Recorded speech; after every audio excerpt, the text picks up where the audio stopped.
Hi, my name is Calvin Eisenberg, and this is my project for the Current Events Project for Mr. Zelany's 2A class. The topic that I was researching throughout the year was gun control in America, and this has been a very prolific topic in recent politics, and it just can't be in the news enough. It recently stemmed from the school shooting at Sandy Hook Elementary School that killed 20 students and 6 adults, and that's really where a lot of people started to realize that there needs to be some more restrictions on the rights and how easily people can gain access to weapons and firearms.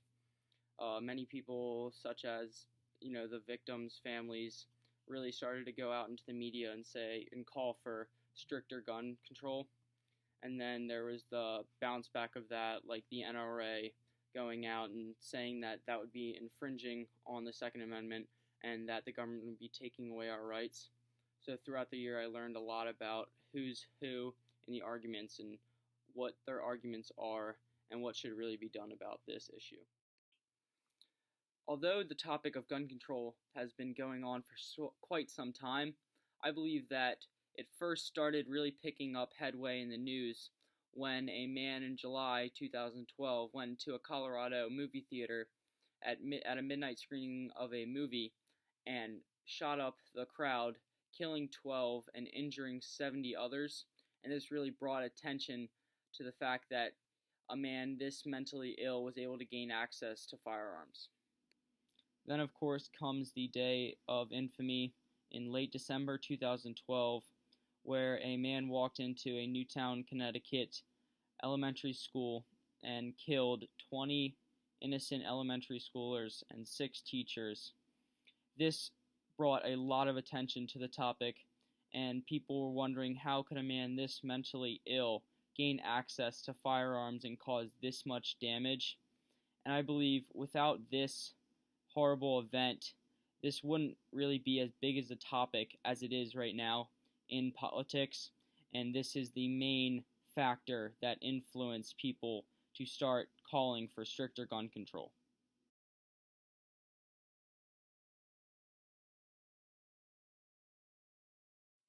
In the beginning of the year, when I first started to research the topic of gun control in America, my opinion was that we needed stricter gun control. That was the bottom line, in my opinion. And I felt that it was too easy for people, anyone in general, to gain access to firearms, especially people who are mentally ill or who have a past of violence and aggression. I felt that it was just way too easy for them to get by the system of 5-day waiting periods, as they could just go to a gun show and purchase a gun right from there, and there would be no background checks or anything like that. So I really thought that what needed to be done was we needed stricter gun control, and I formulated that opinion just from the news and seeing everything with the school shootings and the mass shootings at the movie theaters. So that was my opinion, and we just needed stricter gun control.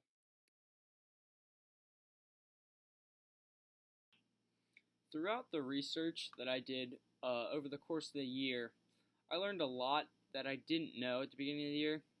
One of the first things that I learned from my first piece of research was that individual people are really going to great lengths, not just organizations or politicians, but individual people are really going to great lengths to do what they think is best, such as the ex-mayor of New York, Michael Bloomberg, who is also a billionaire. He went out of his way to sponsor candidates who were running for office in recent elections, to sponsor pretty much anyone who would push in the government for stricter gun control. And I thought this was very interesting because it shows that individual people can truly have a big impact on what they believe is right. The next thing I learned through my second current events was I was introduced to the major group that is fighting the real battle to stop the government from infringing on their rights and protecting the Second Amendment, which is the NRA, also known as the National Rifle Association.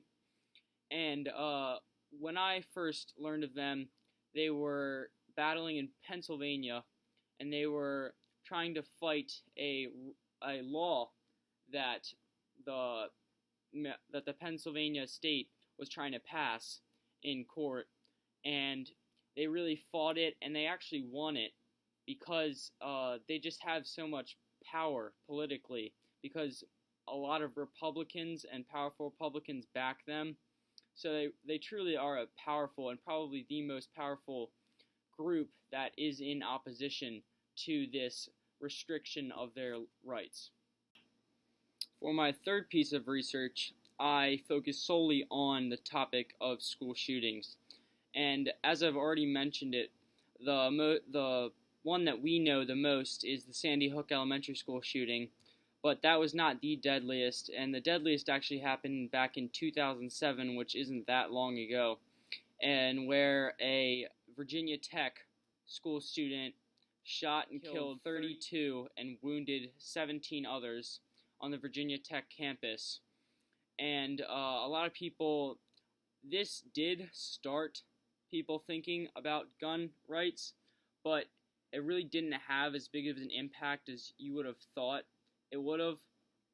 But a big thing that was an issue in this specific case was the fact that he was diagnosed with extreme anxiety, and he received help throughout middle school and throughout high school, but he never received any special help until he was accused of stalking two women in college, and the judge sentenced him to therapy, but because he was never institutionalized in an actual mental institution, he was still allowed to purchase firearms, and that's how he gained access to the firearms he used.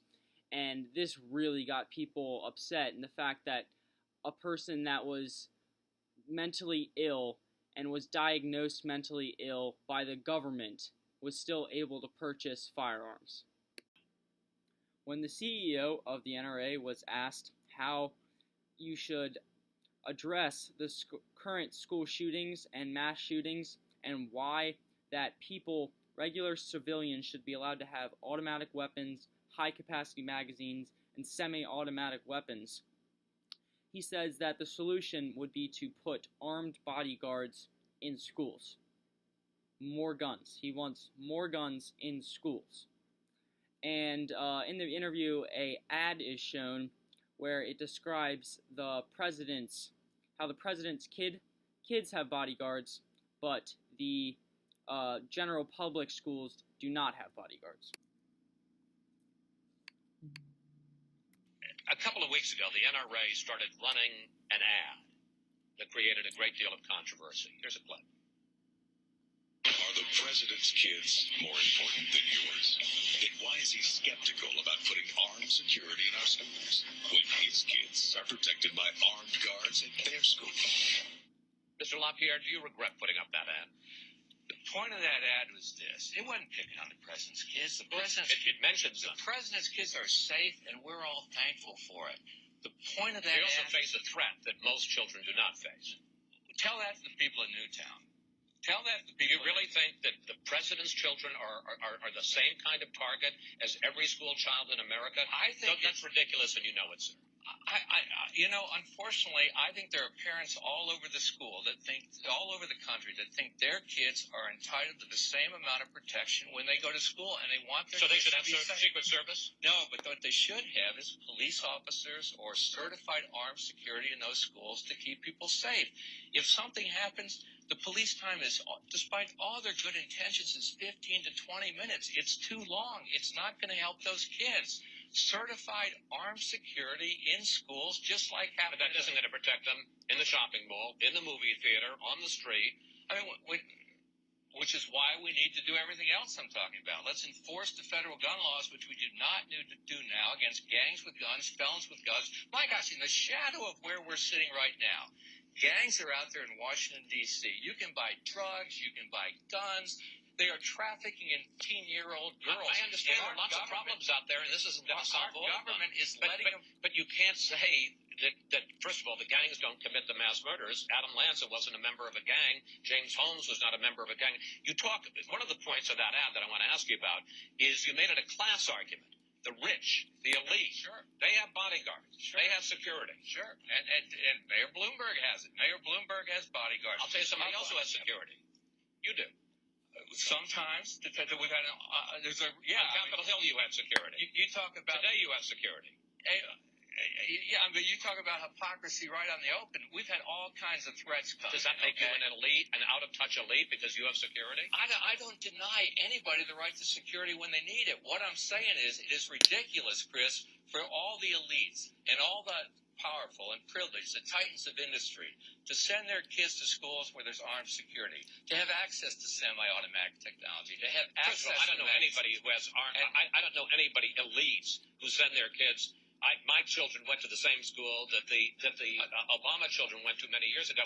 There were no armed security A third there. of the schools in the country already have armed I understand security. that, but this idea of an elite class is just nonsense. Capitol Hill right now, they're all protected by armed security with high-cap magazines while they sit there and they try to limit the average citizen to 10 because they think that's reasonable in their opinion. So, in the interview, as you can see, he contradicts himself many times when asked about issues that could clearly be addressed by stricter gun laws and more gun legislation, and he constantly goes back to the same principle that let's fight the gangs when the gangs aren't the problem. So it's very easy to see where people get this idea that the NRA almost isn't really concerned with what's going on around them, because that's the general idea and that's the biased statement that people are producing right now, and it's easy to see where they get this from.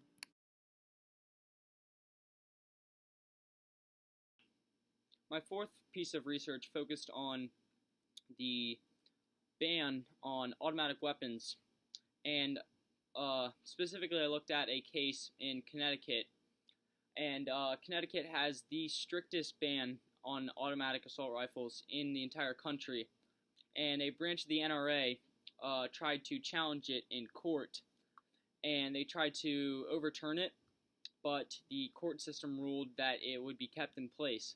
And this is very big because automatic weapons are the most dangerous type of firearms that you can purchase in some states, and the fact that it was the strictest one in all of America and it still was upheld shows a lot about what people in that state really believe is right, and that they truly believe that in order to have a safe state, they needed to keep these things out of the hands of regular people or anyone in that matter.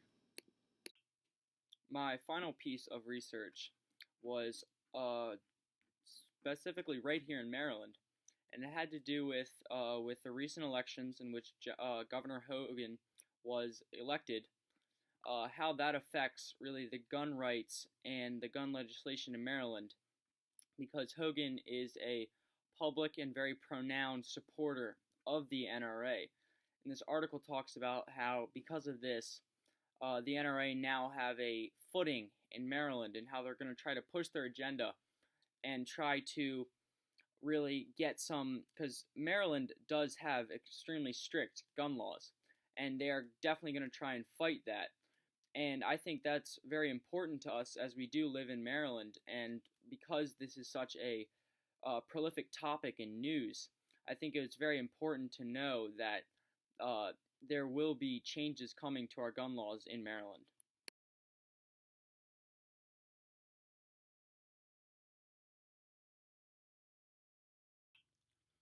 So over the course of the year and throughout all the research, I learned a lot about my topic. And when I first started, I had the opinion that America was in need of stricter gun laws and more gun legislation in place. Over the course of the year and throughout all the research, I learned a lot about my topic that I didn't know when I first started. For example, I didn't know all of how really influential the NRA has really been in this entire argument, and I learned a lot about our president's opinion on guns and how he really believes that in order to create a safer America and prevent all these mass shootings and school shootings, we do need stronger gun laws. And I completely agree with him. And I believe that if we truly do want to create a stricter or a more safe America, more safe schools, and more safe public, we do need stricter gun laws, and we need to support things like universal background checks and bans on high-capacity magazines and bans on automatic assault rifles. Because I feel if we are able to implement these, everyone's going to be safer. And things like this, I feel, do not infringe on the right of the Second Amendment. For example, high-capacity magazines. It's not taking away, you're still allowed to have your guns. It is just taking away from the fact that you can't load up a magazine with 100 rounds, which is I think, perfectly reasonable. Also, one thing that has been a huge issue and has been going back and forth in politics very recently, has been universal background checks. And the NRA claims that universal background checks are infringing their rights, but when you really think about it, all this is doing is keeping people who shouldn't have guns, keeping them from getting guns. And so I believe that the public, especially, would definitely agree with this, and they would definitely want to support new legislation and stricter gun laws.